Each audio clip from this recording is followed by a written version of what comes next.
For you, every single day you face challenges.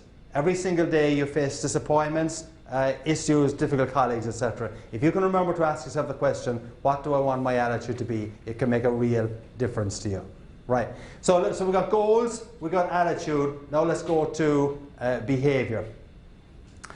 And the basic point about behavior is that your behavior creates your brand. Your behavior determines what people say about you. What people say about you is your brand. Your behavior creates your brand. Your behavior determines what people say about you. What people say about you is your brand. Now I'm going to ask you to do an exercise in a few minutes' time. So if you have a business card, I'd like you to take the business card out because I want you to write something on that business card in a couple of seconds.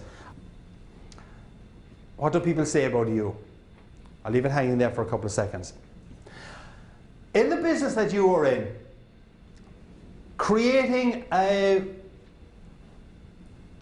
emotional relationship or a business relationship that's based on just more than pricing is really important. A few minutes ago I spoke about Starbucks. And how many Starbucks junkies do we have here in this room? Okay, quite a few of you. All right, okay, all right. So let's assume, we don't have to assume this. This morning there was a number of people left their homes, let's say in the northern suburbs of Chicago, rushed out to their car, started driving on the highway, started honking at the cars in front of them that weren't going fast enough. They then get into the burbs and they start flipping the finger at the person who has the temerity to stop at a yellow light.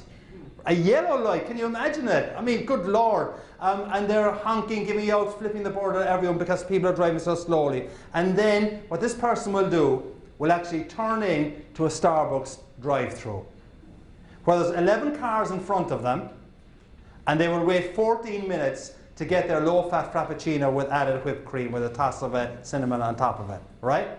And then when they get at their coffee, they're back out into the roads again and they're going crazy at the people that are delaying them. Right. Now why does that happen? That happens because it wasn't a commercial transaction that went on there. It was an emotional transaction. Right?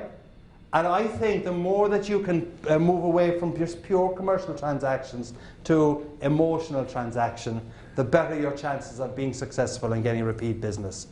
Do you remember the piece in the movie E.T. where the kind of fingers touched and the audience reaction was, ah, yeah, right. That's what you've got to try and create. That in a sense is what Starbucks has actually created. They've created an E.T. moment, an emotional transaction. And the question for you is, how can you create that kind of emotional transaction? It may not be as vivid or as powerful as the Starbucks one might be, but think about it, you're only paying $3.50 or $4.50 for that emotional transaction with Starbucks. A lot of your customers are putting out multi-million dollars for your business. So it's worth your time trying to figure out how you can create that ET moment. It's worth your time trying to figure out how your people who hopefully have bought into the same goal and vision that you have got can create that ET moment also.